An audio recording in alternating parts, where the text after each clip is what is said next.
पूर्ण परमात्मा पाप कर्म दंड को भी काट सकता है। अभी तक जिस भी संत व महापुरुष से मिले, उन्होंने यही बताया कि पाप कर्म फल भोगने से ही समाप्त होगा। वो प्रभु कौन है जो पाप कर्म को काट देता है, वो काल के बंधन से छुड़वा देता है। उसका क्या नाम है, पूजा की विधि क्या है? कृपया अवश्य सुनिए जगत गुरु तत्वदर्शी संत रामपाल जी महाराज के अमृत वचन। जब उस भक्त ने अपना पूरा नित्यनेम कर लिया तो उससे कहा कि भक्त, ये किस महापुरुष की वाणी है? गुरु ग्रंथ साहिब में तो हमने कभी पढ़ा नहीं ऐसा। तो उसने बताया जी ये मेरे गुरुदेव की वाणी है। ऐसी वाणी की ऐसी क्या, उन्होंने तो 24,000 वाणी बोल रखी है ऐसी ऐसी, उनका ग्रंथ बना हुआ है कि कहां है वो? सरदार जी ने पूछा, राम राय जी ने। उसका उर्फ नाम झुमकरा भी था। झुमकरा का अर्थ होता जो एक शंका ज्यादा करे, डामाडोल सा मन हो जिसका, बेमीश आदमी को झुमकरा कह देते हैं, जो ज्यादा शंकाएं करता है। यानी वो भगवान के लिए तरफ रहा था, कभी किसी के पास जाता था, कभी किसी के पास जाता था, इसलिए कहते थे तू चंचल है, कभी किधर झुक जाता है, कभी किधर झुक जाता है। इसे उसको गांव में उर्फ नाम से झुमकरा भी जानते थे, झुमकराए। तो उसने उससे पूछा कि पूरा एड्रेस बता मुझे, क्या वो महापुरुष जी अभी तक जीवित हैं? सरदार जी ने पूछा उस भगत से। भगत ने बताया कि हाँ जी वो अभी भी शरीर में है, गांव छुड़ानी जिला। वो जिले जब तक थे जैसा भी था, उस स्थान पूरा एड्रेस उसने ले लिया। दर्शनार्थ चल पड़ा कि ऐसे महापुरुष के दर्शन करने चाहिए जो वर्तमान में है, क्योंकि ये संतों के बड़े सेवक हैं पंजाब के सभी व्यक्ति।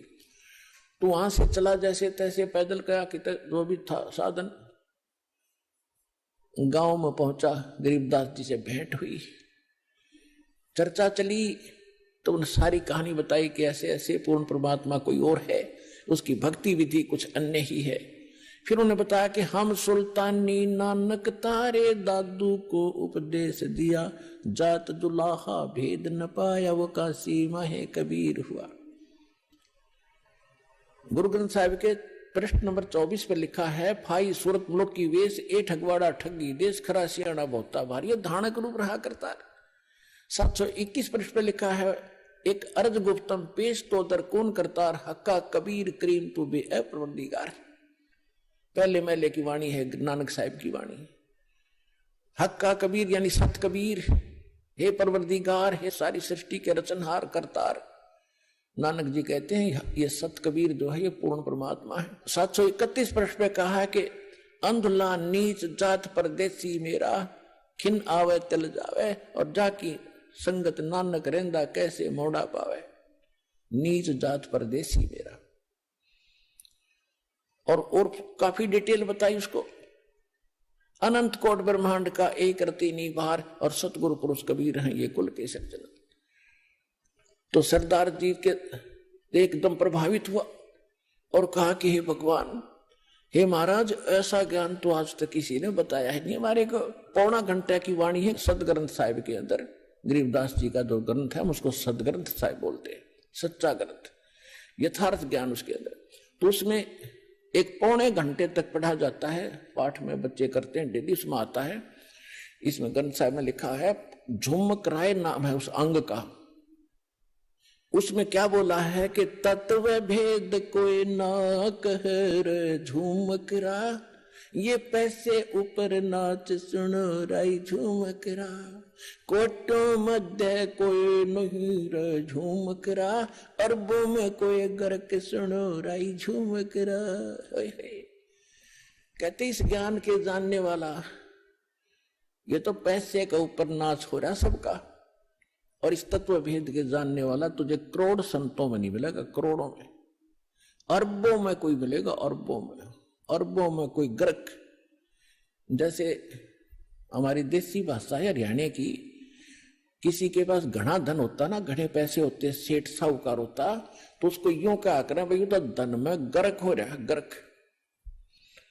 यानी खूब धनाढ़ व्यक्ति को गर्क कहते, धन में गर्क है भाई। तो या किसी में ताकत ज्यादा हो, हंगे में गर्क है भाई, यानी ताकतवर, कंप्लीट समर्थ है। तो इसमें बताया है कि अरबों में कोई ग्रह के सुनो रही झूमक रहा अपने आत्माओं। अभी तो आप जो दास का 1 वर्ष 2 वर्ष सत्संग सुन चुके हैं वो तो फाइनल हो चुका है कि इस विश्व में इस दास के अतिरिक्त कोई इस ज्ञान के जानने वाला, समाधान के जानने वाला संत नहीं है। और नए बच्चे वो थोड़े दिन में जान जाएंगे। पूरे वर्ल्ड की 7 अरब के आसपास आबादी है, जिसमें साधु संत मंत भी आ लिए। उसमें 7 अरब के अंदर ये दास, एक रामपाल दास के अतिरिक्त किसी के पास ये विधि नहीं है, ज्ञान नहीं है।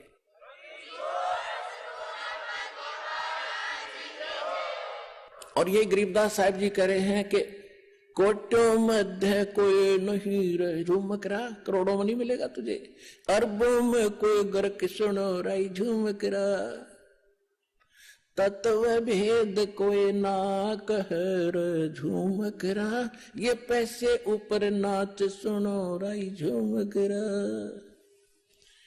अब कहते हैं पैसे के ऊपर नाच नचा रहे हैं, मतलब नहीं, कथा करो, पैसा मिल गया जेब में डालो, चल भाई। एक पंडित जी था, मनीराम नाम था उसका, मनीराम, और वो किसी गांव में कथा कर रहा था। उसने क्या, कोई तो 1 सप्ताह की कराया करते हैं, उसने 1 महीने की कथा रख दी किसी गांव में, 30 दिन की। लालच में रोज के 10-20 रुपए दावेंगे। पहले रुपया बहुत महंगा होता था, चांदी का नोट होता था, 1 रुपए के अंदर भैंस आ जाती तो आज 70,000 की आती है, ऐसी कीमत थी उस रुपए की। अब उसने 30 दिन तक कथा करी। 30वें दिन उसने भोग लगाना था, कथा का संपूर्ण करना था। तो गांव के कुछ निकम्मे से होया करें, गांव में भी जो शरारती टाइप व्यक्ति, उन्होंने क्या किया कि ये पंडित जी भाई गांव ने इकट्ठा करेगा, ना जाने कितने पैसे लूट के ले जाएगा। उन्होंने उसी दिन एक नाचने गाने वाली लड़की बुला ली, चंपाकली, दिल्ली से, और उसी दिन जिस दिन भोग पड़ना था उसी दिन बराबर में चिमटा गाड़ दिया। अब उस नाचने वाली तो 2 घंटे में 500 रुपये लेगी, चांदी के 500 रुपये का सारे गांव ने। और 30 दिन में पंडित जी का आए 30 रुपये। 30 दिन उसने जब ड्रामा करा 30 रुपये आए, और वह 2 घंटे में लेगी 500 रुपये। तो वो मनीराम ब्राह्मण अपने लेकर 30 रुपये चल पड़ा। उसको ये पता चला कि यहाँ कोई संत रहते हैं, गरीबदास जी। वो गरीबदास जी के पास गए, रुक के बैठ के, गरीबदास जी भी बैठे थे वहां। कुछ चेले थे गुरु जी के, गरीबदास जी के, वो भी बैठे थे। ब्राह्मण को आसन दिया कि ब्राह्मण आगे हैं भी आसन दो, अलग से आसन दे दिया, सूचा बैठा दिए। और सुनाओ ब्राह्मण, गरीबदास जी ने पूछा, सुनाओ विपर जी, कुशल हो? मनीराम जी कहता, महाराज क्या कुशल है? कहते, कति जनता का तो नाश जा लिया, कर्म धर्म का ज्ञान रहा ना, बिजली गिरी पड़ी है, नाश हो लिया। अनु ना बताओ बीमारी की है, कहानी क्या है? तो वो चेले पूछने लगे गरीबदास जी से, महाराज जी पंडित जी बहुत दुखी हो रहे हैं, बड़े क्षुब्ध हैं, इनको क्या तकलीफ है? गरीबदास जी कहते हैं कि फूटी ज्ञान विवेक की और अंधा है जगदीश, चंपाकली को 500 और मनीराम को 30, यो रोड़ा भाई इनका। गरीबदास जी कहते हैं जनता का विवेक खत्म हो लिया भाई, और यहाँ का भगवान अंधा है, इसने सारे उल्टे काम करवाने, यू अंधा है जगदीश। और क्या हुआ कि पंडित जी को तो 30 रुपये मिले हैं और चंपाकली 500 लेगी, यो 9 दुख पर है। तो परमात्मा ने कहा कि पंडित जी आप उस चंपाकली तक कम को नहीं, तेरा दाव ना लगा इसलिए रो रहा है। आपके पास क्या है जो जनता को बांट रहा है, बता दे मुझे। कथा की आपने? खान जी कथा की, और 30 रुपये आए 30 दिन में। कथा करने का आप अधिकारी हो? गरीबदास जी ने पूछा। खां जी मेरे आदेश दे रखा मेरे गुरु जी ने। परमात्मा बोल, गरीबदास जी ने कहा कि जिस समय राजा परीक्षित को सर्प ने डसना था ऋषि के श्राप से। उस समय ये सारे ब्राह्मण तुम्हारे जो हेड थे मुखिया, इंक्लूडिंग वेद व्यास जिसने ये पुराण लिखी, सुधा सागर, सुख सागर कहते हो तुम जिसको, इसकी कथा सुनानी थी उसको 7 दिन, और किसी ने हिम्मत नहीं करी। तेरे पृथ्वी के जितने ऋषि में ऋषि थे सब पीछे हट गए ब्राह्मण। क्यों हट गए? क्योंकि 7वें दिन रिजल्ट आना था उसका। सबको मालूम था कि हम अधिकारी नहीं है, और 7वें दिन पोल पाट जाएगी, ऋषि को कुछ ज्ञान नहीं हुआ तो सब पीछे हट गए, हम अधिकारी नहीं है, हम अधिकारी नहीं है। फिर कौन, कैसी हुई वो कथा? स्वर्ग लोक से सुखदेव ऋषि बुलाए गए थे, उन्होंने कथा सुनाई। जब उस कथा से जो लाभ उसको मिलना था, परीक्षित ऋषि को केवल यहां से व्यक्ति हटानी थी उस कथा के प्रभाव से। वो सर्प ने तो डसना था, उसने मरना भी था, वो ये कर ही नहीं सकते। तो केवल इतना लाभ भी कि यहां से व्यक्ति हट गई और स्वर्ग चला गया, क्योंकि उसने यज्ञ धर्म घड़े कर रखे थे। स्वर्ग में जाके फिर वापस आएगा वो तो अलग बात है, कुत्ता भी बनेगा, राजा था वो परीक्षित। जो प्रसंग चल रहा है, तो गरीबदास जी ने कहा कि उस समय ये कहाँ गए थे, तो ये कथा करने वाले सब लोग कहते हम अधिकारी नहीं है। अरे तुम सारे अधिकारी पा के गए, खा के तुम्हारे पास।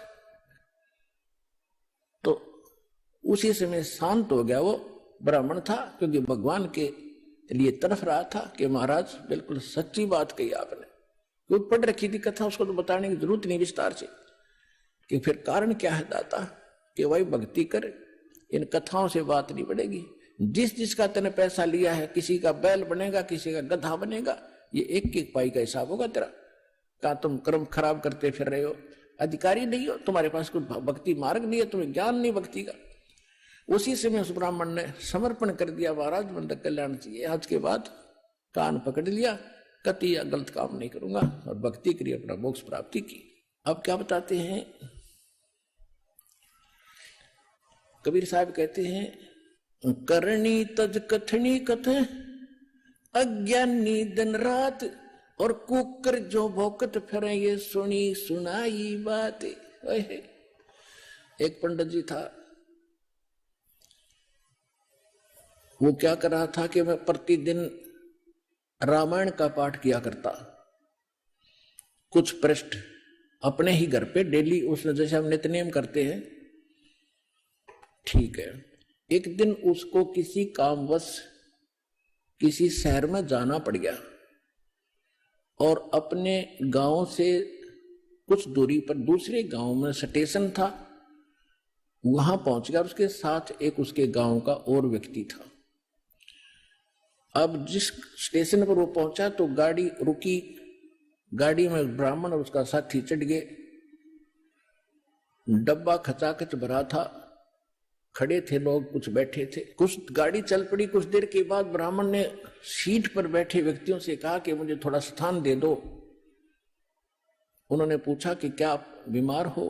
कि नहीं, प्रतिदिन मैं पाठ किया करता था और आज मैं पाठ करने का समय नहीं मिला, मुझे शीघ्र आना पड़ गया, अब मैं यहां बैठकर पाठ करना चाहता हूं रामायण का। तो धार्मिक लोग होते थे ज्यादा, उन्होंने कहा भी बहुत अच्छी बात है पंडित जी, आप यहाँ बैठो और हमें भी सुनाना, हम भी सुनेंगे। उनको पूरी सीट दे दी रेल की, ट्रेन की, और नीचे कपड़ा बिछा दिया पंडित जी के, अब सुनाओ। अब वो कथा सुनाने लगा प्यारा प्यारा। उस दिन प्रकरण क्या रहा था, भरत का चरित्र, और उसमें सुनाया गया था, उसमें लिखा गया था कि भाई हो तो ऐसा हो, भरत जैसा हो, भाई हो तो ऐसा हो, भरत जैसा हो। भाई के राज्य को स्वीकार नहीं किया, जमीन में 6 इंच गड्ढा खोद कर नीचे रहता था, सोता था, और राज की उसके स्थान पर खड़ा रख दी थी गद्दी पर भगवान राम की। रामचंद्र जी आए, उसका राज सौंप दिया था, भाई हो तो ऐसा। सब ने ताड़ी पीटी, वाह पंडित जी, बड़ी कथा सुनाई। एक भक्त वहां बैठा था, कोई व्यक्ति बैठा था, उसने कथा करवानी थी और कल से प्रारंभ करानी थी, उसने को पंडित जी नहीं मिल रहा था। उसने कहा कि पंडित जी बड़ा भाग्योदय हुआ मेरा, मैं तो ब्राह्मण ढूंढ रहा था, और कल से हमने कथा शुरू करानी है, हमने सब जगह न्योता दे रखा है, और स्वामी जी आप कथा पर चलो, हमारी कथा कर दो। बोला कल नहीं आ सकता, कल नहीं आ सकता। आगे जी क्या और भी कहने लगे जी जाओ, इसका तो बड़ा काम बड़ा बड़ा बेचारे का, और ब्राह्मण का तो काम में ये होता कथा करने का कि नहीं निकल नहीं जा सकता। भाई कारण तो बताओ क्यों नहीं जा सकते, तो कोई काम है तो हम कर देंगे आपका। उसका साथी था ना, वो बताओ, वो कहने लगा मैं बताऊं क्या काम है इसको, बताओ। पंडित जी ने अपने छोटे भाई पर मुकदमा कर रखा है एक कुरडी के खड्डे पे, यानी 10 गज जगह है, उसके ऊपर अपने भाई पर केस कर रखा है। कल इसकी कोर्ट में तारीख है, हर मैं इसका गवाह हूं। तो पुण्यात्माओं, खुद तो भाई पर केस कर रहा है 10 गज जगह पर, और कथा सुना रहा है भरत की कि भाई होता है ऐसा, और आप भाई उस पर केस कर रहे अपने भाई पर एक 10 गज जगह के ऊपर, जिस मडंगा डाल कर उसको कुरडी बोलते हैं। तो यहां परमात्मा कहते हैं कि करणी तज कथनी कथ अज्ञानी दिन रात, और कुत्ते जो भौंकत फिरे ये सुनी सुनाई बात। एक समय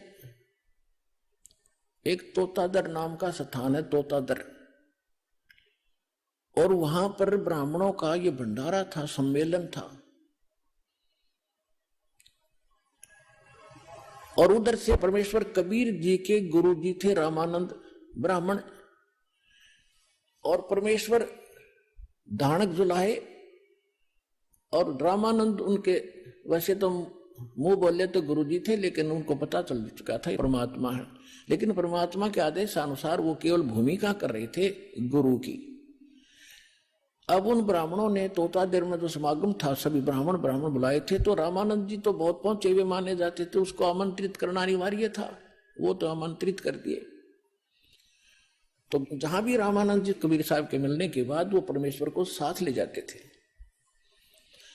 अब सत्संग चल रहा था, परमात्मा बैठे थे, कबीर साहब भी बैठ के, रामानंद जी अपना बैठ के, कबीर साहब श्रोताओं में बैठ के, रामानंद जी उन ब्राह्मणों की स्टेज पर बैठ के। उसमें क्या कथा सुना रहे थे ब्राह्मण लोग कि भी भाव हो तो भीलनी जैसी, भक्ति हो तो भीलनी जैसी। देखो श्री राम ने उस सुदर के झूठे बेर खाए, चाक चाक के दे रही थी, और भगवान खा रहे थे, रुचि रुचि खा रहे थे।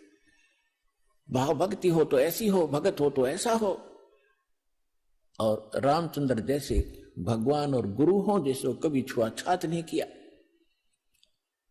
अब सत्संग समापन हुआ, उन्होंने पता लग गया ब्राह्मणों को कि रामानंद जी के साथ कबीर जी आए हैं, ये शूद्र है, बता दिया किसी ने। तो ब्राह्मणों ने क्या किया, ब्राह्मणों का यानी ब्राह्मणों का भंडारा न्यारा शुरू कर दिया अलग से, और अन्य जो बाहर के आए हैं वो अलग खाएंगे। जो ब्राह्मणों का यानी पंडितों के लिए जो भोजनालय था, उसमें प्रवेश के लिए कंडीशन लगा दी कि जो चारों वेदों का एक एक मंत्र सुना देगा,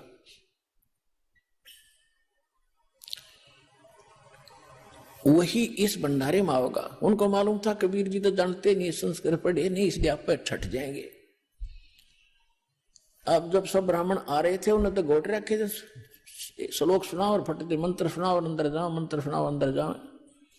अब परमात्मा का नंबर आया कि जी मंत्र सुनाओ। वहां एक भैंसा घूम रहा था, आसपास चल रहा था चारा, छोटा सा एक भैंसा। उसको कहा भैंसा राम इधर आना। परमात्मा ने ऐसे किया, भैंसा राम, वो ऐसे देखा कि आजा। वो आगे खड़ा होगा परमात्मा कबीर जी के पास कि पंडित जियों को वेद मंत्र सुना, कर पे हाथ मार दिया कमर पे। अब जोटा लग गया सुनान, कबीर अंगारी असी बम्भारी असी स्वर ज्योति रत धामा असी। उन चारों वेदों एक एक मंत्र सुना दिया और सब हैरान। जोटा बोला, परमात्मा बोले जा जोटा राम ब्राह्मणा के भंडारे में खा ले रोटी, मैं तो वहीं खा लूंगा भाई जहां और खा रहे हैं।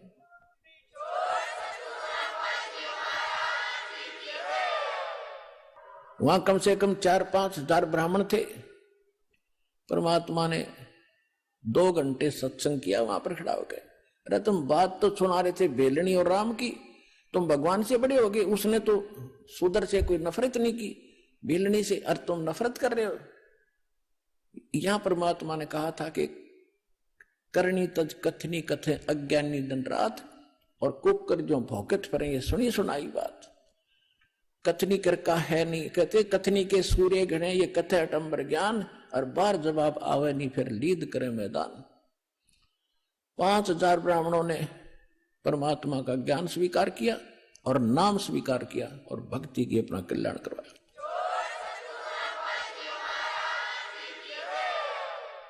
तो पुण्यात्माओं, ये परमात्मा हमारे लिए भटक रहे हैं, हमारे पिता हैं। ये ब्राह्मण भी उसी के बच्चे थे। कहते सोचल छिदर मैं करूं अपने धन के काज, उनको लाइन पे लाना था। आज तो ब्राह्मण बने फिरे थे, अहंकार में डूबे फिरे थे, बड़ी इज्जत थी संसार में, और कल क्या बनता उनके साथ। कहते पंडित हुए कुकरा हवे करे हमेश, अगले जन्म में ये ब्राह्मण कहते कुत्ते की नींद जाग जो सत भक्ति नहीं करता फिर भौंकता फिरे। तो भगवान अपने बच्चों को इन दुखों से बचाने के लिए भटक रहे हैं, उनके लिए यही कारण बनाया और उनको सत भक्ति दी, उनका कल्याण कराया। तो प्रसंग जो चला था, परमात्मा प्राप्ति के लिए सबसे पहले प्रथम कड़ी है गुरु, और गुरु हो कंप्लीट, उसके पास कंप्लीट स्पिरिचुअल नॉलेज हो और कंप्लीट मेथड ऑफ वर्शिप हो, तो वो कंप्लीट गुरु ये रामपाल दास इस विश्व में अपना कल्याण कराओ और दृढ़ होकर लग जाओ और मोक्ष कराओ। चलो सतलोक में। बोलो सतगुरुदेव की।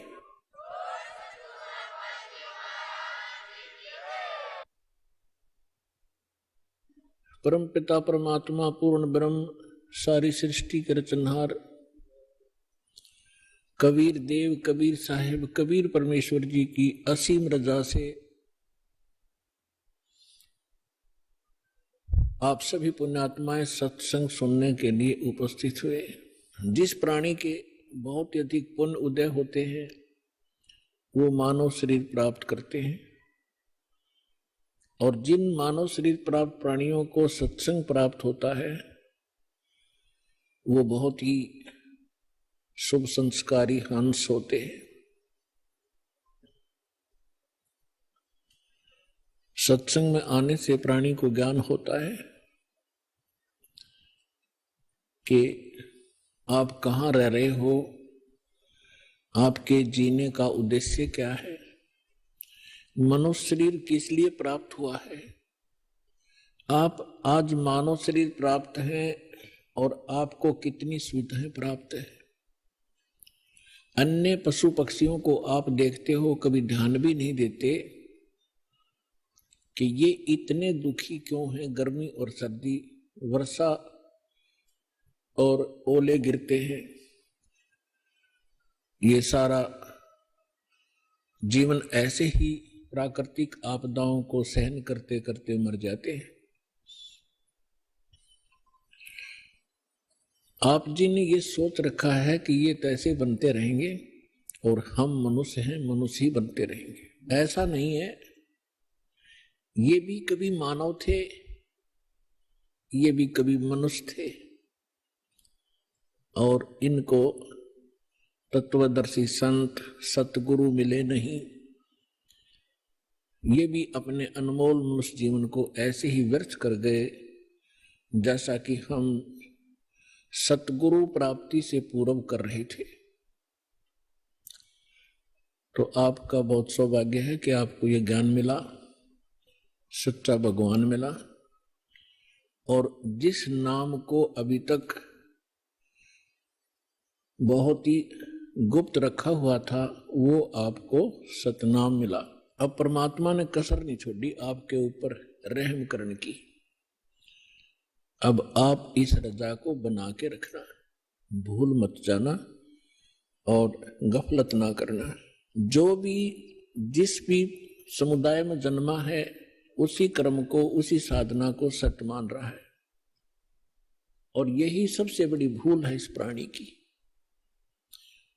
क्योंकि साधना कौन सी ठीक है, ज्ञान कौन सा ठीक है, भगवान कौन पूर्ण है, ये जानकारी का कोई आधार बनाकर हमने चलना पड़ता है। अपनी अपनी डफली, अपने अपने राग से अब काम चलेगा नहीं। परमेश्वर ने स्वयं आकर के जो निर्णय दे दिया पहले तो आप जी को ये प्रूफ कर दिया गया है कि परमात्मा कौन है। इसमें तो कोई शंका रही नहीं कि हु इज गॉड, कौन है परमात्मा। Kabir is God. Who Kabir, कौन कबीर। हम सुल्तानी नानक तारे दादू को उपदेश दिया, जात जुलाहा भेद न पाया वो काशी महे कबीर हुआ। अनंत कोटि ब्रह्मांड का एक रति नहीं भारे, सतगुरु पुरुष कबीर है ये कुल के सिरजनहार। ये भी बता दिया उन महापुरुषों ने जिनको भगवान मिले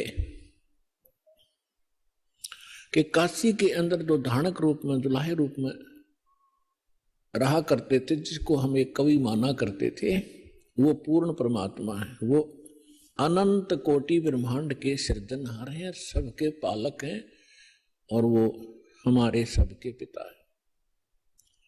नानक साहब जी कहते हैं, भाई सूरत मुल्क की वेश ए ठगवाड़ा ठगी देश, खरासियाना भोता भार। ये धानक रूप रहा करता है। ये 24 नंबर पृष्ठ श्री गुरु ग्रंथ साहिब में लिखा है, अंकित है। फिर श्री गुरु ग्रंथ साहिब के 731 पृष्ठ पर लिखा है, अंधुला नीच जात परदेसी मेरा, खिल आवे तिन जावे, और जाकी संगत नानक रहंदा क्यों कर मोंडा पावे। फिर 721 पृष्ठ पर लिखा है श्री गुरु ग्रंथ साहिब जी के, एक अर्ज गुप्तम पेश तोदर कून करतार, हक्का कबीर करीम तू बेऐब परवरदिगार। फिर अन्य महापुरुषों ने जिनको परमात्मा मिले उन्होंने यही बताया है। दादू साहब जी कहते हैं, जिन मुझको निज नाम दिया सोई सतगुर हमार, दादू दूसरा कोई नहीं ये कबीर सिरजनहार। और भी जितने महापुरुष हुए हैं उन्होंने परमात्मा कबीर जी को ही परमात्मा बताया। हमारे वेद भी परमात्मा को कबीर देव कहते हैं, कबीर साहब कहते हैं, और कुरान शरीफ के अंदर उनको अल्लाह अकबर कहा है। अल्लाह कबीर, कबीर देव, कबीर भगवान, कबीर साहब। तो कहने का भाव ये है कि वो कबीर इज गॉड। और गीता अध्याय नंबर 4 के श्लोक नंबर 32 और 34 में स्पष्ट किया है कि वो परमात्मा सच्चिदानंद घन अपने मुख कमल से यथार्थ ज्ञान बोलता है, उच्चारण करता है। वो सच्चिदानंद घन ब्रह्म की वाणी तत्व ज्ञान कहलाता है। उसके अंदर धार्मिक अनुष्ठानों की जानकारी विस्तार के साथ कही गई है। उस तत्व ज्ञान को तू तत्वदर्शी संतों के पास जाकर समझ, गीता ज्ञान दाता कहते हैं।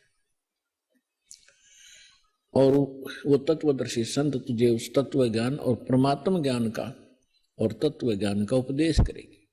तो कहने का भाव ये है कि जो हमारे सदग्रंथ हैं, पवित्र वेद, पवित्र श्रीमद् भगवत गीता, ये गॉड गिवन स्पिरिचुअल नॉलेज है। और इसमें ये इनकम्प्लीट है। परमात्मा ने 5 वेद दिए थे इस ज्योति निरंजन ब्रह्म को, इसने एक 5वां वेद नष्ट कर दिया, हम तक आने नहीं दिया, छुपा दिया। उसकी पूर्ति करने के लिए स्वयं परमेश्वर आते हैं। तो पुण्यात्माओं, परमात्मा को समझने के लिए हमने सदग्रंथों को आधार मानना पड़ता है। तो ये सदग्रंथ ये कह रहे हैं कि परमात्मा की जानकारी तत्वदर्शी संत बताते हैं, और वो तत्वदर्शी संत वो ज्ञान रखता है जो स्वयं भगवान आकर बताता है। वो सूक्ष्म वेद है, तत्व ज्ञान है। तो उस ज्ञान के अंदर ये तो प्रमाणित हो चुका है। उस ज्ञान के आधार से दास ने आपको सिद्ध कर दिया है कि परमात्मा कैसा है, कहाँ रहता है, वो क्या करता है और वो कैसे प्राप्त होता है।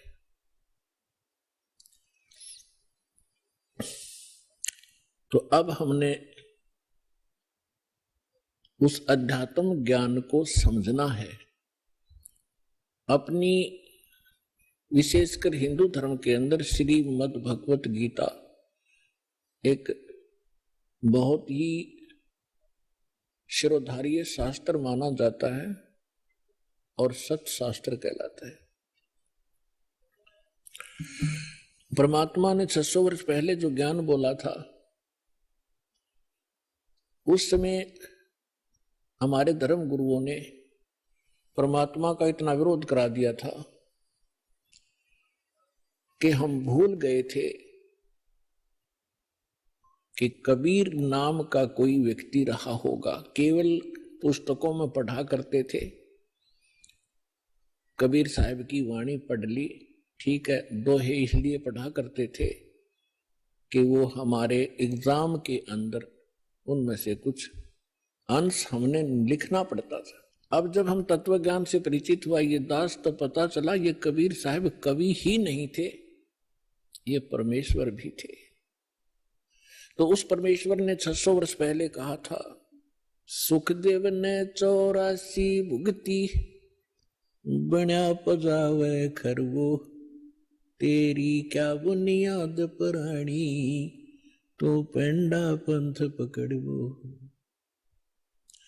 मोती मुक्ता दर्शत नाही, ये जग है सब अंदरे, दिक्कत के तो नैन चश्म, इनका फेरा मोतिया बिंदरे।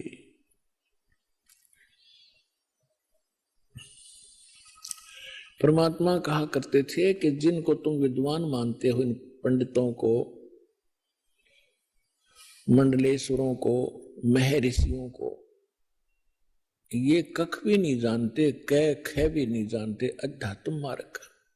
आचार्य और शंकराचार्य जितने मंडलेश्वर आप जी के धर्म गुरु, ऐसे ही मुसलमानों को कहा करते ये मुल्ला काजी। और जितने भी पीर ये अपनी कुरान शरीफ से भी परिचित नहीं है।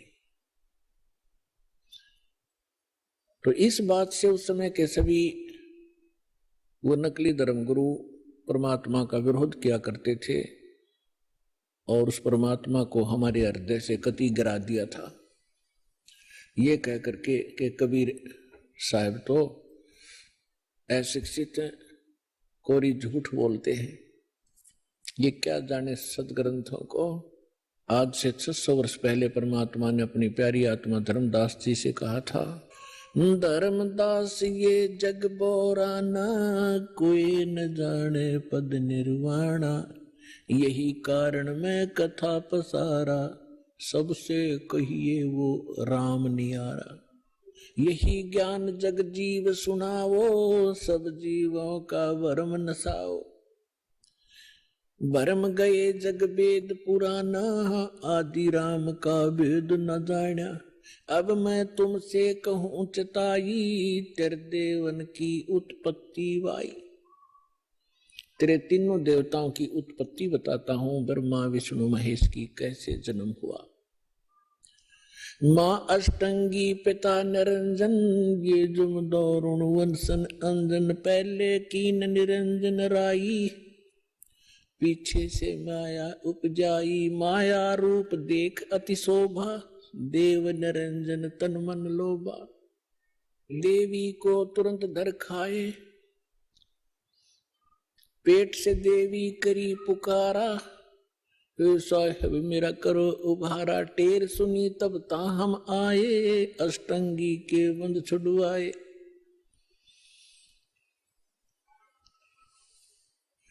अष्टंगी और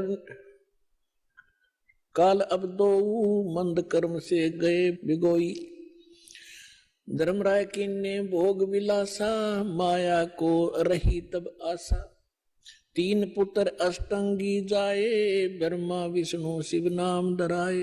तिनके सुत हैं तीनों देवा, ये अंधर जीव करते हैं सेवा। गुण तीनों की भक्ति में ये भूल पड़ो संसार। कहें कबीर निज नाम बिनो कैसे उतरो पार। तीन देव की जो करते भक्ति, उनकी कदे ना होवे मुक्ति। आज से 600 वर्ष पहले परमात्मा ने कहा था कि गुण तीनों की भक्ति में। तीन गुण कौन?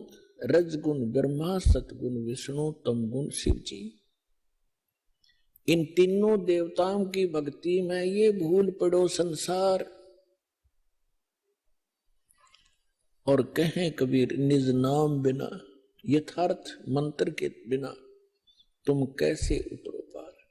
और तीन देव की जो करते भक्ति, उनकी कदे न हो मुक्ति। जिस परम पिता को ये अज्ञानी एक संस्कृत भाषा के ज्ञाता कहा करते, वो अविद्वान है, जुलाहा है, शूद्र है, मूर्ख है, इसने बोलना भी ना आता, भाषा का उच्चारण भी ठीक नहीं, ये क्या जाने सदग्रंथों के बारे में ये आलोचना करता है। गुण तीनों की भक्ति में ये भूल पड़ो संसार, कहे कबीर निज नाम बिना कैसे उतरो पार। गुण तीनों की भक्ति में, तीन गुणों की भक्ति। अब ये गुण क्या है यह समझ में ना रही थी इनका आज तक। तो परमात्मा ने बताया कि रजगुण ब्रह्मा, सतगुण विष्णु, तम गुण शिव कहावे रे। चौथे पद का मरहम न्यारा, कोई तत्वदर्शी बतावे रे। अब तीन गुण कौन थे? भगवान ने 600 वर्ष पहले सिद्ध कर दिया कि तीन देव, तीन गुण, ब्रह्मा विष्णु महेश, इनकी जो भक्ति करते हैं उनकी कभी मुक्ति नहीं होगी। और हमारे दादे परदादे इनने पूज पूज कर मर गए, तो क्या मुक्त हुए? वो नहीं हुए। आपको प्रमाण दिखाते हैं। पहले आपको ये सिद्ध करते हैं ये तीन गुण क्या है, देखिएगा अपने ही सदग्रंथों से। अब देखो श्रीमद देवी भागवत से हम सिद्ध करते हैं कि ये तीनों गुण कौन है। देखिएगा ये है श्रीमद देवी भागवत हिंदी टीका सहित भाग 1। ये छपी कहां से है? अथ देवी भागवतम सभाष्टिकम सहमातम, खेमरा श्री कृष्णदास प्रकाशन, बंबई से प्रकाशित है। इसके तीसरे स्कंद में ले चलते हैं आपको। ये है अथ श्रीमद देवी भागवते भाषा टीका युक्ते तृतीय स्कंध प्रारंभते। इसके हम आपको 11 पृष्ठ पर ले चलते हैं। ये 11 पृष्ठ है और 5वें अध्याय का हम 8वां मंत्र पढ़ेंगे। हे माता, यदि हमारे ऊपर सदा आप दया युक्त हो तो हमको तमोगुण में किस प्रकार प्रदान किया? शंकर भगवान कह रहे हैं। और ब्रह्मा रजोगुण और हरि सतगुण युक्त क्यों किए? अब क्या बता रहे हैं, फिर हम संस्कार देखेंगे। यदि दया धर्मना न सदा अंबिके, आप यदि हमारे ऊपर सदा मेहरबान बताते हो, मैं तुम्हें बहुत प्यार करती हूं, तो कथम अहम विहित, क्यों मैं बना दिया तमोगुण, तमोगुण। और कमल से उत्पन्न होने वाले ब्रह्मा जी को रजोगुण संभव है, रजोगुण क्यों बना दिया? और सुहित किमो सतोगुण हरि, और विष्णु को आपने सतोगुण क्यों बना दिया? इति सिद्धम रजगुण ब्रह्मा सतगुण विष्णु तमगुण शिव जी। अब एक और पुराण से सिद्ध करते हैं ब्रह्मा विष्णु महेश क्या है। देखिए ये है मार्कंडेय पुराण, सचित्र मोटा टाइप, केवल हिंदी, और गीता प्रेस गोरखपुर से प्रकाशित है। इसके 22-23 पृष्ठ पर दिखाएंगे। ये 122 पृष्ठ पर हम पढ़ना शुरू करेंगे मार्कंडेय पुराण। यहां से मार्कंडेय जी बोले, ये बता रहे हैं सारा कुछ, हम यहां आ जाते हैं। मार्कंडेय जी बता रहे हैं रजोगुण प्रधान ब्रह्मा, तमोगुण प्रधान रुद्र, सत्व प्रधान विश्वपालक विष्णु हैं, और यही तीन देवता हैं और यही तीन गुण हैं। अब जिसको ये अनपढ़ अशिक्षित कहा करते थे उस परमेश्वर ने 600 वर्ष पहले बता रखा था ब्रह्मा विष्णु महेश, रजगुण ब्रह्मा सतगुण विष्णु तमगुण शिव जी, जो इनकी पूजा करते हैं वो कभी मुक्ति प्राप्त नहीं कर सकते। श्रीमद् भगवत गीता में उनको क्या संज्ञा दी है? इस त्रिगुण में माया, रजगुण ब्रह्मा, सतगुण विष्णु, तमगुण शिव जी की जो पूजा करते हैं, जिनकी बुद्धि इन्हीं पर सीमित होगी है, इसके अतिरिक्त वो किसी की बात को सुनना पसंद भी नहीं करते। राक्षस स्वभाव को धारण किए हुए मनुष्यों में नीच दूषित कर्म करने वाले मूर्ख, चार गाली इकट्ठी दे रखी है। गीता ज्ञानदाता कहता हो मेरी भक्ति भी ना करते। गीता ज्ञानदाता कौन है? ये ब्रह्म है, ये सरपुरुष है, 21 ब्रह्मांड का स्वामी है, ब्रह्मा विष्णु महेश का पिता है, जो श्री कृष्ण में प्रवेश करके श्रीमद् भगवत गीता का ज्ञान बोल गया। आइए पढ़ें अपने ही सदग्रंथों को, जिनको हम डेली रटा करते, हम पढ़ा करते, समझा नहीं करते। हमने मान रखा था इसके पढ़ने मात्र से ही मोक्ष होगा। नहीं, श्रीमद् भगवत गीता में जो लिखा है वैसे करने से मोक्ष होगा, ना कि केवल पढ़ने मात्र से। पढ़ने से ज्ञान होता है, वो ज्ञान भी ना हुआ। हमने पढ़ते पढ़ते कितने दिन बीत गए थे, वर्ष बीत गए थे। गुरु बिन का हुन पाया ज्ञाना, जो थोथा बुस छड़े मूड किसाना। गुरु बिन वेद पढ़े जो प्राणी, समझन सार रहे अज्ञानी। तो हम इन पढ़ा भी करते इन सदग्रंथों को, लेकिन ज्ञान नहीं था। आज हम पढ़ेंगे इस पवित्र सदग्रंथों को, परमात्मा की तत्व ज्ञान की रोशनी में हम एक एक अक्षर समझ जाएंगे। आइएगा, अब 7वां अध्याय पढ़ते हैं। देखिएगा, श्रीमद् भगवत गीता जय दयाल गोविंद का इसके अनुवादक हैं, गीता प्रेस गोरखपुर से ये प्रकाशित है, और ये सबसे अधिक हिंदू समाज में यही पढ़ी जा रही है। अब देखते हैं 7वां अध्याय। ये स्टार्ट है अथ 7वां अध्याय श्रीमद् भगवत गीता। अब गीता ज्ञानदाता कहता है कि हे पार्थ, हे अर्जुन, अनन्य प्रेम से मुझ में आसक्त चित्त तथा अनन्य भाव से मेरे प्रयाण होकर योग में लगा हुआ तू जिस प्रकार संपूर्ण समग्रम संपूर्ण विभूति बल ऐश्वर्य गुण से युक्त सबके आत्म रूप माम मुझको संशय रहित जानेगा, उसको सुन।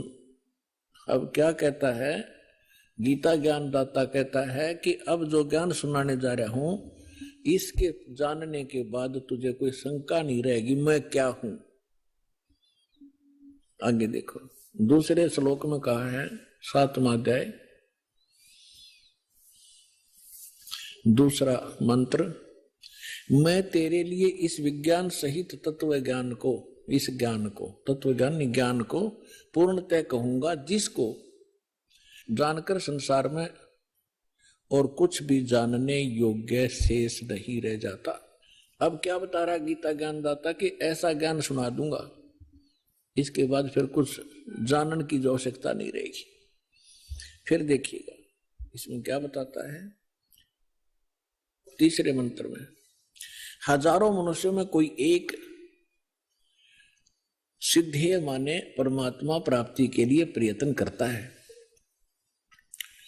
और प्रयत्न करने वाले सिद्धानाम साधकों में भी कोई एक मेरे प्राण होकर मुझको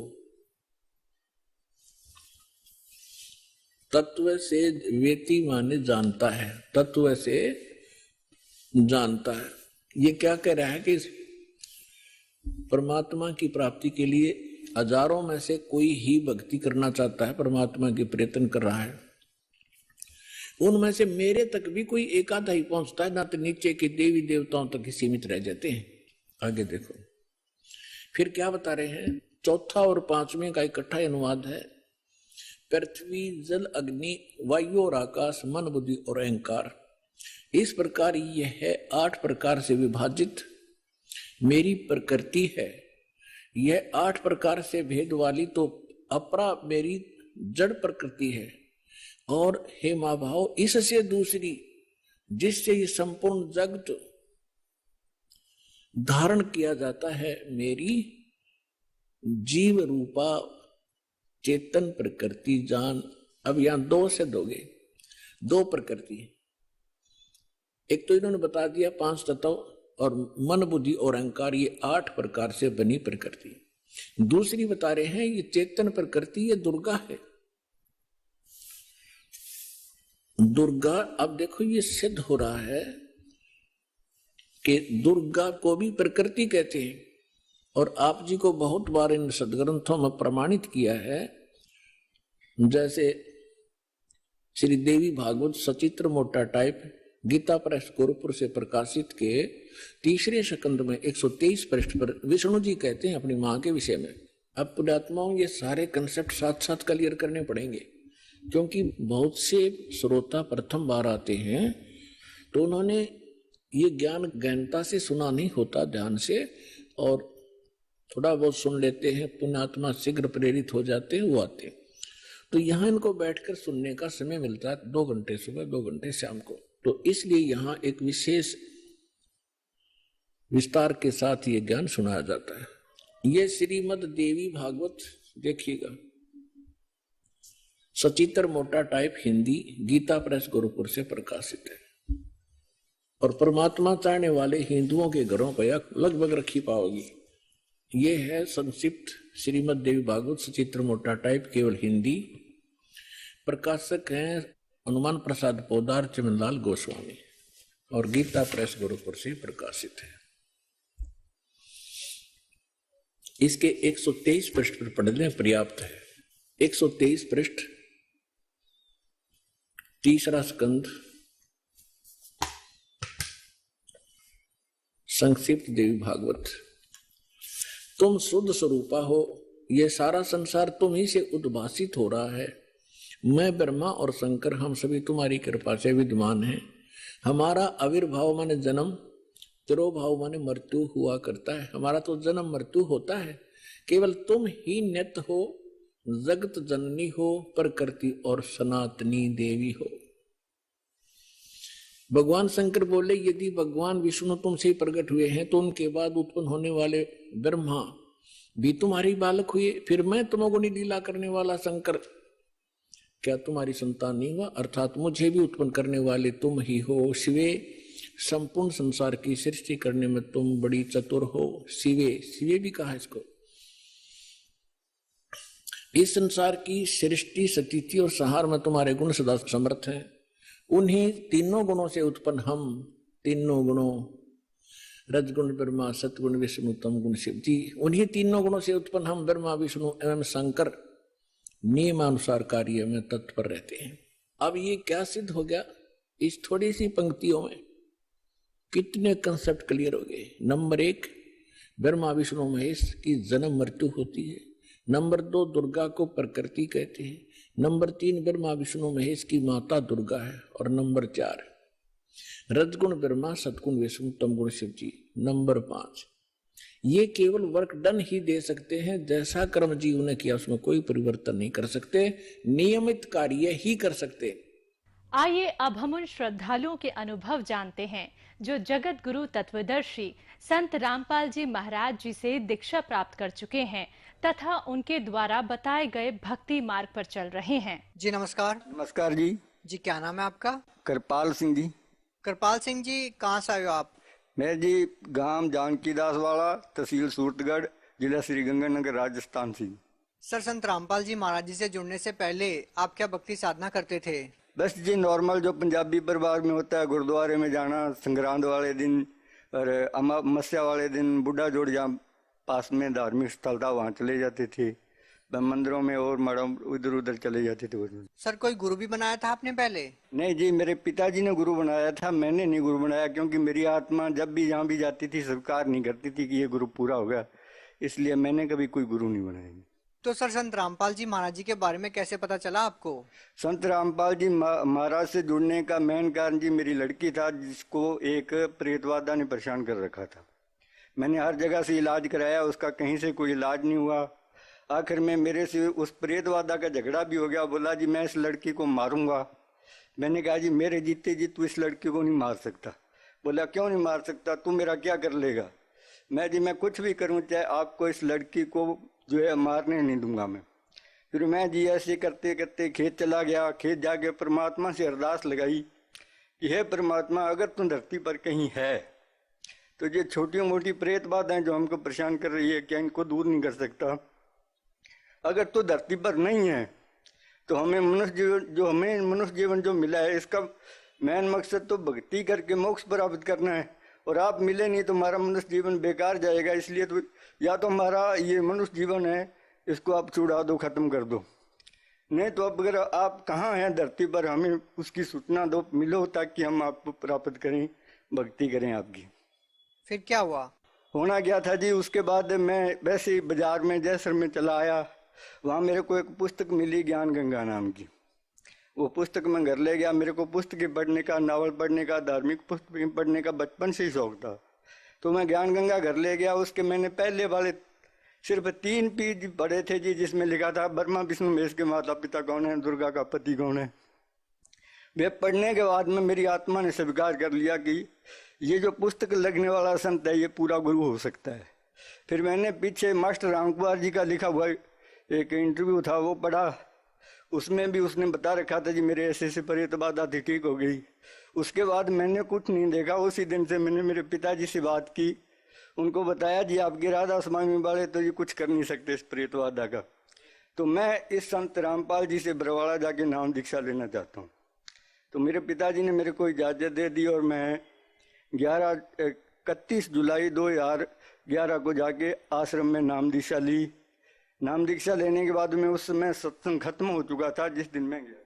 सर, संत रामपाल जी महाराज जी सभी पवित्र धर्मों के ग्रंथों के बारे में बताते हैं। आप सिख समाज से बिलोंग करते हो, क्या संत रामपाल जी महाराज जी गुरु ग्रंथ साहिब से भी कुछ बताते हैं? हाँ जी, जैसे गुरु ग्रंथ साहब में जो संत रामपाल जी महाराज जैसे बताते हैं पूरे गुरु के बारे में, ब्रह्मा विष्णु महेश के बारे में कि इनका जन्म मृत्यु होता है, पूरे गुरु के बिना मोक्ष नहीं है, ऐसा गुरु ग्रंथ साहब में गुरुवाणी में भी लिखा हुआ है। जैसे हमारे सिख समाज के जो भी ग्रंथी हैं या मतलब जिसको हम महापुरुष मानते हैं, वो वाणी तो बताते हैं लेकिन उनका अनुवाद गलत करते हैं। जैसे गुरु ग्रंथ साहब में हम हमेशा ये सुना करते थे कि पूरा गुरु आराध्य, पूरा पाइये नाम, अरे पूरे के गुण गाओ, ऐसी कोई वाणी है। तो वो सतगुरु रामपाल जी महाराज ने दिखाया कि जब तक आपको पूरा गुरु नहीं मिलेगा, वेदों से शास्त्रों से पूरा गुरु कौन होता है, क्या पहचान है। संत रामपाल जी महाराज जी जो ज्ञान बताते हैं, आपने उनके ज्ञान को अच्छी तरह से समझ के उनसे नाम दीक्षा ली, लेकिन साथ साथ में आपने एक अपने दुख के बारे में बताया कि आपके बच्ची को भूत प्रेत की बाधा थी, 12 साल की बच्ची थी उस समय आपकी। क्या संत रामपाल जी महाराज जी से जुड़ने के बाद उस समस्या से आपको निजात मिली? हाँ जी बिल्कुल जी। जिस दिन से मैंने आके वहाँ घर में जैसे सतगुरु रामपाल जी महाराज जो नाम दीक्षा देते हैं, उसके बाद एक घी की जोत लगाने के लिए कहते हैं और मंत्रों का जैसे भी जिस विधि से जाप करने के लिए कहते हैं। मैंने घर में आके घी की जोत लगाई और मंत्रों का जाप किया। 3-4 दिन तो बच्ची को कोई परेशानी नहीं आई, लेकिन तीसरे दिन वो प्रेत बाधा फिर घर में आ गई। और मेरे को वहाँ आश्रम में ये बताया गया था कि जब कोई ऐसी समस्या है तो आपको इस प्रकार से करना है। जब उसने बच्ची को आगे बेहोश कर लिया, मैंने देखा कि वो प्रेत बाधा घर में प्रवेश कर चुकी है। मैंने जोत लगाई, दंडोत प्रणाम किया और जैसे मैं खड़ा हुआ तो वो बच्ची में आके बोलने लगा कि आप मेरे से यानी कि इस संसार के सबसे बड़े गुरु के पास चले गए हो जो परमात्मा का रूप है। अगर आप उसकी शरण में ना जाते तो मैं इस बच्ची को ले जाता, लेकिन अब मेरा यहाँ कोई बस नहीं चलने वाला। मैं जा रहा हूँ, जहाँ भी मेरे को भेजा जाएगा, मेरे को आदेश होगा मैं वहाँ जाऊँगा। अब आपको परेशान नहीं करूँगा, तब तक परेशान नहीं करूँगा जब तक आप नियम में रह के, मर्यादा में रह के भक्ति करोगे। जिस दिन आपने नाम खंड कर दिया उस दिन से समझ लेना मेरा घर में फिर प्रवेश हो गया, तुम्हारा वही हाल करूँगा मैं। ये कह के वो चला गया। सर, संत रामपाल जी महाराज जी से नाम दीक्षा लेने के बाद और क्या लाभ मिले आपको? जी पहला लाभ तो मैंने आपको ये बता दिया कि मेरी प्रेत बाधा ठीक होगी। दूसरा लाभ ये हुआ कि मैं संत रामपाल जी महाराज से उपदेश लेने से पहले अपने राजस्थान में कुलायत में एक धाम है, मैं वहाँ जाया करता था। वहाँ मैंने एक संत से पास गया, मैं उससे कोई मेरी अपनी समस्याओं के बारे में बताया। जैसे लड़की परेशान थी उसको बताया जी ऐसे ऐसे करके मेरे घर में समस्या हैं। तो उसने मुझे कोड वर्डों में पहले तो ये बताया जी 2.5 साल तक आपकी ये समस्या रहेगी, उसके बाद आपकी समस्या खत्म हो जाएगी। मैं कहा जी कैसे समस्या खत्म हो जाएगी? बोला जब आप इस संसार में ही नहीं रहोगे तो आपके पास कोई आपत्ति कोई दिक्कत आएगी नहीं। उसका कहने का मतलब ये था कि आज से ठीक 2.5 साल बाद में आपका शरीर छूट जाने वाला है। तो सर जी क्या हुआ कि मेरे पास यहाँ 20 बीघा ज़मीन है और 4 बीघा ज़मीन अलग से है, उसमें मैंने एक ट्यूबवेल लगा रखा है। तो वो ट्यूबवेल में क्या है कि पानी भरने की समस्या थी, उसके पंखे के ऊपर तक पानी आ जाता था। तो मैंने किसी से सलाह की, उन्होंने बोला जी फिक्स पंखे के नीचे जो फिक्स वाल होता है ना, वो निकाल के उसमें सुराख निकाल के एक नट लगा दो। तो मैं क्या किया जी, पानी निकाल के उस फिक्स वाल को निकाल रहा था, कम से कम 20 फुट गहरा कुआं था। तो फिक्स वाल खोलने के लिए जैसे मैं कुएं के अंदर गया और मैंने उसको खोलने की कोशिश की, तो ऊपर ईंटें पड़ी हुई थी, 5 ईंटें ऊपर से नीचे गिरी, एक ईंट कुएं के अंदर लकड़ी की सीढ़ी लगी हुई थी, सीढ़ी की लकड़ी के ऊपर लगी जो इतनी मोटी लकड़ी थी, उस लकड़ी को उसने तोड़ दिया और 3 ईंट मेरे सिर के यहाँ बिल्कुल सिर के बीच में लगी। पहले एक ईंट लगी सीधी खड़ी हुई नुक्कर, उसकी शरीर में कम से कम 1.5 इंच वो ईंट बैठ गई। उसी के ऊपर दूसरी ईंट लगी और जो पहले ईंट लगी थी उसको चकनाचूर कर दिया उसने। मेरे को ऐसे महसूस हुआ जैसे मेरे सिर में कोई खराश वगैरह हुई हो। मेरे 2 भाई ऊपर खड़े हुए थे, बड़े वाला और छोटे वाला भी। उनको ये हो गया कि अब ये आदमी जो बीच में मेरा भाई है वो खत्म हो गया, इसके सिर में ईंट लगी, सिर फूट गया, ये बचने वाला नहीं है। तो मैंने क्या किया जी, जैसे मेरे को महसूस हुआ ना मेरे सिर के ऊपर कुछ गिरा है, मैं उसी टाइम वहाँ चाबी पाना छोड़ा और सीढ़ियों से ऊपर चढ़ के बाहर आ गया। बाहर आके देखा जी कुछ नहीं हुआ है, तो मैं फिर वापस चला गया। दो नट खोल दिए थे मैंने, 2 रह गए थे। 2 नट खोलने के बाद मैं वापस बाहर आया तो देखा, मैंने हाथ लगाया तो मेरा यहाँ हाथ खून से भरा हुआ था। मैंने सिर में हाथ लगा के देखा तो 1 इंच यानी 1.5 इंच आंगली मेरी सिर के अंदर चली गई थी। तब उस समय तो मेरे को ये नहीं लगा, भाई साहब भी बोले कि आप जाओ यार अल्ट्रासाउंड करवा लो। तो मैं वहाँ से कम गांव से 2 मरबा दूर था खेत मेरा। घर तक आते आते मेरे को प्रेरणा हो गई जी, मैंने संत रामपाल जी महाराज से नाम दे रखा है। आज मेरी मौत थी, 2.5 साल पूरे हो गए जो उस पामिस्ट ने उस संत ने बताए थे। आज मेरे को मरना था लेकिन मैं बच गया, रामपाल जी महाराज ने बचा लिया। भाई साहब बोले आप एक्सरा कराओ, अल्ट्रासाउंड कराओ। मैं जी मेरे को कुछ नहीं कराना है, मेरे सतगुरुदेव ने मेरे को बचा लिया। आज मेरी मौत थी, जब मेरे को सतगुरु ने बचा लिया है तो सिर भी वो ही ठीक करेंगे। उस समय मेरे दाढ़ी और केस नहीं रखे हुए थे जी, मैं बिल्कुल मुन्ना रहता था, दाढ़ी क्लीन सेड रखता था, छोटे छोटे बाल थे। डॉक्टर के पास, जो गांव में आम डॉक्टर होते हैं उनके पास गया, उससे कटिंग करवाई। उसे उन्होंने थोड़े बहुत ट्रीटमेंट किया, जितना भी उन्होंने मना कर दिया। बोला जी मैं ज़्यादा तो कुछ कर नहीं सकता, टांके लगवाने पड़ेंगे, ये है वो है, तो आपको सूरतगढ़ जाना पड़ेगा। मैं आप जितना कर सकते हो कर दो कि। उसके बाद क्या है, उन्होंने थोड़ी बहुत ट्यूब वगैरह लगा के ऊपर पट्टी रख दी, तो मैं कहीं नहीं गया जी। 7वें दिन मेरा वो जख्म भर गया, ऑटोमेटिक से ठीक हो गया मेरा। सर आप संत रामपाल जी महाराज जी के बारे में भगत समाज को क्या संदेश देना चाहते हो? सर मैं संदेश तो नहीं दे सकता जी, कोई भी भक्त समाज संदेश तो परमात्मा ही देते हैं। मैं तो सिर्फ प्रार्थना कर सकता हूँ कि सतगुरु रामपाल जी महाराज के अनेक चैनलों पे सत्संग आते हैं। उन सत्संगों के नीचे चैनल में पट्टी चलती है पीले रंग की, उसमें फ़ोन नंबर वगैरह होते हैं, तो आप उस फ़ोन नंबर पे संपर्क कीजिए। पहले ज्ञान समझिए, फिर ज्ञान समझने के बाद उन नंबरों पे संपर्क कीजिए, नाम दीक्षा लीजिए और अपना कल्याण कराइए। क्योंकि मनुष्य जीवन अपने को बार बार नहीं मिलता है, ये मौका है। और परमात्मा ने इसके बारे में लिख भी रखा है कि जो पिछली पीढ़ी आएगी तब मैं सबको पार करूँगा। और जिस समय इस पीरियड टाइम में जिसका भी जन्म है, उन मनुष्यों के पास जन्म मरण से छूटने का, 84 लाख दुनियों से बचने का पूरा चांस है। वो भक्ति करके पार हो सकते हैं अगर वो ज्ञान को समझें और दीक्षा ग्रहण करें। जी धन्यवाद सत साहिब।